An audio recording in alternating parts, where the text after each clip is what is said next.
안녕하세요. 법률정보쇼 주창훈 변호사입니다. 여성가족부가 발표한 2016년도 성폭력 실태조사에 따르면 여성 5명 중 1명이 평생 한 번 이상의 성폭력을 겪는 것으로 나타났습니다. 이처럼 여성으로 살아가면서 수많은 성폭력 범죄에 노출되어 있음에도 정작 성폭력 피해가 발생하였을 때 국가가 어떻게 도와줄 수 있는지, 구체적으로 어떠한 법률과 제도가 있는지에 대해서는 설문에 응답한 여성 중 85% 이상이 잘 알지 못하거나 전혀 모른다고 답하였습니다. 오늘은 성폭력 범죄는 무엇이고 성폭력 범죄를 당하였다면 국가로부터 어떠한 도움을 받을 수 있는지에 관해 말씀드리겠습니다. 성폭력 범죄에 관하여는 성폭력 범죄의 처벌 등에 관한 특례법 제2조에서 규정하고 있습니다. 쉽게 설명드리자면 강간이나 강제추행뿐만 아니라 음란성 메시지를 지속적으로 보내는 행위, 카메라나 핸드폰으로 몰래 신체를 촬영하는 행위 등 상대방의 의사에 반해서 가해지는 모든 신체적, 정신적 폭력을 말합니다. 여기서 잠깐 퀴즈를 내면 부부 사이에서도 강간죄가 성립할 수 있을까요? 당연히 성립한다고 답할 분들이 많을 것입니다. 하지만 법적으로 부부 간 강간죄가 인정되기 시작한 것은 2013년부터입니다. 즉, 개정 전 형법에서는 부녀만을 강간의 객체, 즉 피해자로 규정하고 있었는데요. 동네 대법원은 혼인 생활에서 부부 사이에 은밀히 이루어지는 성관계에 대한 국가의 개입을 자제해야 한다는 관점에서 혼인관계가 실질적으로 유지되는 한 아내에 대해 강제적인 성관계를 한 남편을 강간죄로 처벌할 수 없다고 해석해 왔습니다.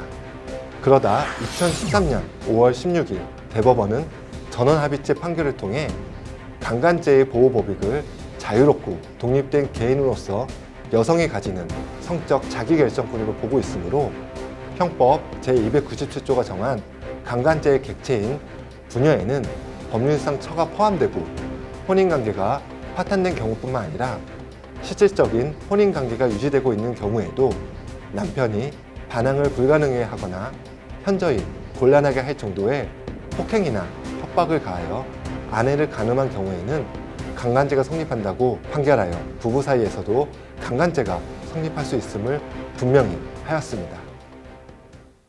다음으로 현실 속에서 자주 발생하는 강제추행에 대해 설명해 드리겠습니다. 법원은 추행을 객관적으로 일반인에게 성적 수치심이나 혐오감을 일으키게 하고 선량한 성적 도덕관념에 반하는 행위로서 피해자의 성적 자유를 침해하는 것으로 정의하고 있습니다. 여성의 가슴이나 엉덩이를 만지는 것은 누가 봐도 강제추행입니다. 그렇다면 팔뚝이나 등을 만지는 것은 어떨까요? 최근 1심에서 여학생의 팔뚝이나 등을 만진 행위도 추행에 해당한다는 판결이 있었습니다. 그렇다면 쇄골 부분을 손가락으로 찌는 행위도 강제추행에 해당할까요? 이에 대해 법원은 피고인이 만진 피해자의 어깨 죽지 부분은 일반적으로 이성 간에도 부탁, 격려 등의 의미로 접촉이 가능한 부분이고 피고인이 찌른 부분은 젖가슴보다는 쇄골에 더 가까운 상대방의 허락 없이 만질 수 있는 부분은 아니더라도 젖가슴과 같이 성적으로 민감한 부분은 아니며 피고인의 행위는 1초도 안 되는 극히 짧은 순간 이루어져 피해자가 성적 수치심을 느끼기보다는 당황하였을 가능성이 더 높다는 점 등 재반 사정을 종합할 때 강제추행에 해당하지 않는다고 판결한 바가 있습니다.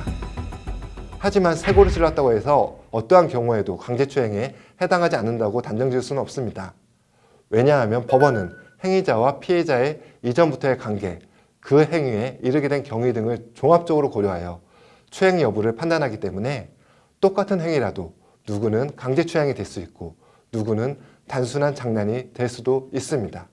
만일 성폭력을 당하였다면 국가는 어떤 도움을 줄 수 있을까요? 우선 수사와 재판 과정부터 말씀드리면 성폭력 사건의 여성 범죄 피해자를 조사할 때에는 여성 경찰관이 조사 또는 입회하는 것을 원칙으로 합니다. 또한 일반 범죄의 피해자는 조사를 받을 때 변호사만 동석할 수 있음이 원칙인데 성범죄의 경우 부모나 친구 등 신뢰관계에 있는 사람과 함께 조사받을 수 있습니다. 또한 피해자의 요청이 있으면 국가에서 국선 변호사를 선임해 주어 비용 부담 없이 법적 도움을 받을 수 있도록 돕고 있습니다. 성폭력 피해자가 법정의 증인으로 나가야 될 경우 가장 꺼리는 부분이 가해자를 비롯한 일반인들에게 자신의 모습이 공개될 수 있다는 점입니다. 이러한 점을 참작하여 특별법에서는 성폭력에 대한 심의는 그 성폭력 피해자의 사생활을 보호하기 위하여 결정으로서 공개하지 않을 수 있다고 규정하고 있고, 실무에서는 비공개 재판이 일반적으로 이루어지고 있습니다. 수사와 재판 등 형사 절차 이외에도 국가는 취업 지원, 주거 지원 등 다양한 방법으로 성폭력 피해자를 지원하고 있습니다. 사업주가 고용하고 있는 성폭력 피해자를 해고하거나 그 밖에 불이익을 준 경우에는 3년 이하의 징역 또는 2천만 원 이하의 벌금에 처해집니다. 또한 무주택자인 성폭력 피해자 또는 성폭력 피해자를 보호하는 가족은 일정한 요건에서 국민임대주택을 우선 공급받을 수도 있습니다. 이러한 지원 이외에도 국가는 성폭력 피해자의 의료비를 지원하고 있으며 치료 및 회복 프로그램을 운영하고 있습니다.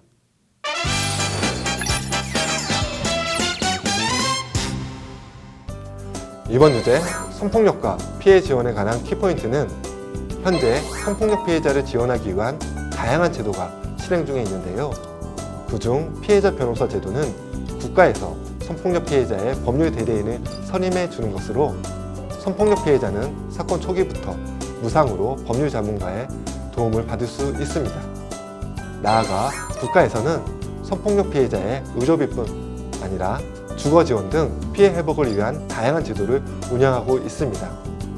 따라서 본인 또는 본인의 가족, 지인이 성폭력 피해를 당하였다면 주저하지 마시고 국가에 도움을 요청하실 것을 적극 권하는 바입니다. 지금까지 법률정보쇼 주창훈 변호사였습니다. 감사합니다.